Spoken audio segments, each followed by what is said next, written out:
a real concern out there that we could go back to the dark days of prescribed assets. And for those who are not familiar with the prescribed assets, Wendell, perhaps you could just explain exactly what I'm talking about here, but also whether or not you think we're actually going to return to those dark days where government gets to tell you where you've got to invest your money. Yeah, so basically prescribed assets happens when the government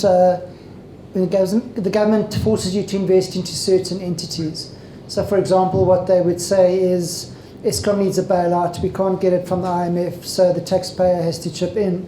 Obviously no taxpayer willingly is going to invest into Eskom bonds, so they'll force you to allocate a certain percentage of your retirement fund to Eskom, SAA, etc. So that's what prescribed assets is. What would happen is it creates a mispricing of assets, so you have to reallocate away from certain other assets, so you might reallocate away from equity, which is a high growth asset, to a Eskom bond, which is a low growth asset, which effectively will make everybody poorer and cause a dislocation in the market in terms of efficient pricing. Markets do not like that, and markets are very brutal when it comes to that type of stuff. So very, very bad idea. I don't believe it will happen. It would be catastrophic for the country in terms of the global financial markets, and I'm very sure there's much smarter guys than me that understand that. Thanks, Wendell. We've got a question here. I'm going to just roam through the audience, and we are the GCI community, as Alex said, so please stand up and introduce yourself before you ask. I'm Brian Leder. I just want to ask Wendell, has it ever happened that we've had prescribed assets? Absolutely. So in the darkest days of our country, during apartheid, we had prescribed assets. I think it was 50% was in bonds. They were funding the border war through prescribed assets. And all of us, especially older generation, retired poorer for that effort. So it's happened before. The template is there, as well as the consequences. And I think the consequences, more than anything, are the most important thing to bear in mind here. The government knowing that it's going to create distortions in the market that will ultimately impact its borrowing and its costs for everything else. It really is the nuclear option. Michael, if I might just add one thing. So a very positive thing for us is that a lot of assets are held by overseas investors in SA.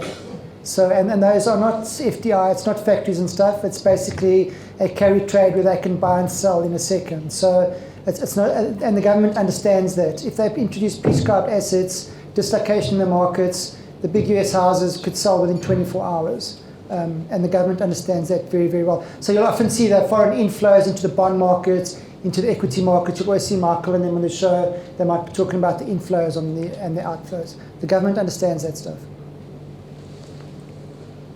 I've got a question for Natasha. Natasha, during such difficult times, the temptation is obviously to draw down a little bit more. And we do see through the ASISA numbers, those who are living with living annuities, if you're in that stage of your retirement journey, the South Africans do tend to draw too much. I think the rule of thumb is around 4.5%. I stand to be corrected. What advice would you have to try and overcome that human desire to want to just draw a little bit more? So the first answer is have a good budget. But no, so for me, that's where the importance of the financial planner comes in, and the annual cash flow management. So I find often that people have this preconceived idea that because they were earning a salary and they had salary increases linked to inflation, that their pension increase must also automatically be linked to inflation. And the difference is, in retirement, you've got a finite pot of capital that you need to manage and look after, and you're in control of your spending. So it is in the tough times, and sometimes it's the role of the financial planner to have the tough conversation to say, can we tighten the belt? Can we maybe have a 3% increase on your drawdown and not the 6% we've planned for? Because as the bad times will pass, we will get back to the good times, and then we can readjust and take some of the cream again.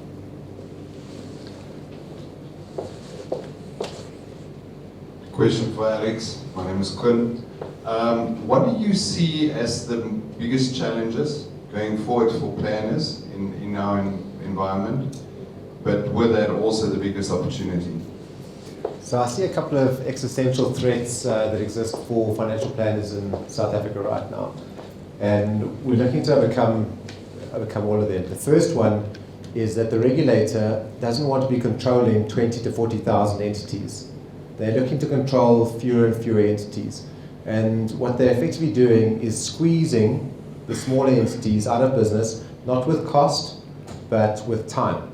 They're taking more and more time out of the advisor base.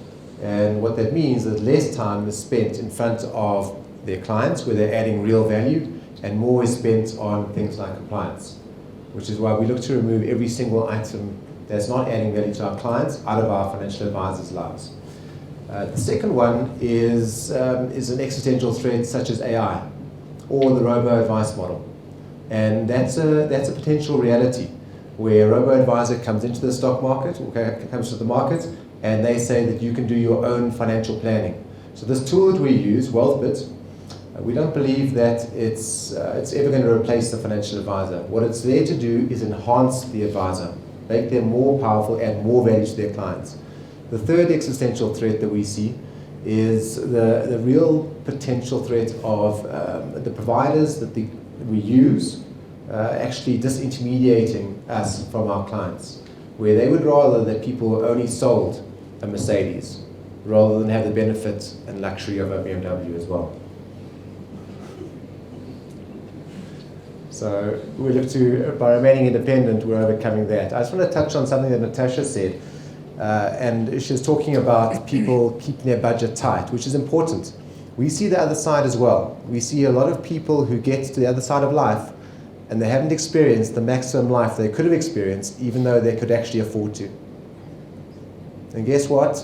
Your kids and grandkids are going to be buying those cars you want to be buying, going on those holidays you always wanted to go on. And we see that happening often. So if you are in the green, if your budget is met by your capital, then afford yourself the luxury of living life, because it really is once. Thanks, Alex. With that, we said 3 quick questions, a quick little power panel just to end off this presentation. So I'm going to hand back to our MC. I don't know if you want me to, or I could just wrap it up. You may wrap it up. Or Alex, I think Alex, there's one thing I'd like to highlight, and that things are not quite as bad as they seem. So I've got a very good friend. I've got a good friend. He's a senior advocate, and he was previously on the VBS banking saga. He's an extremely senior guy, and he said, Alex, just watch this space. Heads are going to fall. We're getting our cases lined up. Once it's lined up, we will prosecute, and there will be big heads that will fall. He's now moved on to the Zondo Commission, the same chap. He says the same thing. Heads will fall.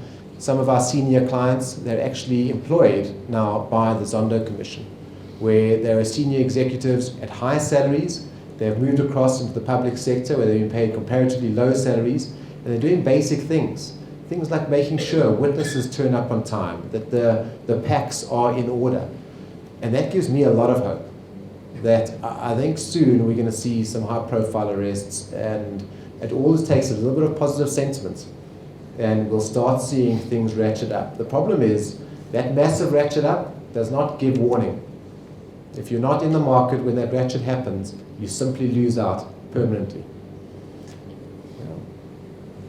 As the old saying goes, it's time in the market, not trying to time the market. And I think so many people get burnt by doing that. Well, with that, everyone, a big round of applause to the team from GCI Wealth.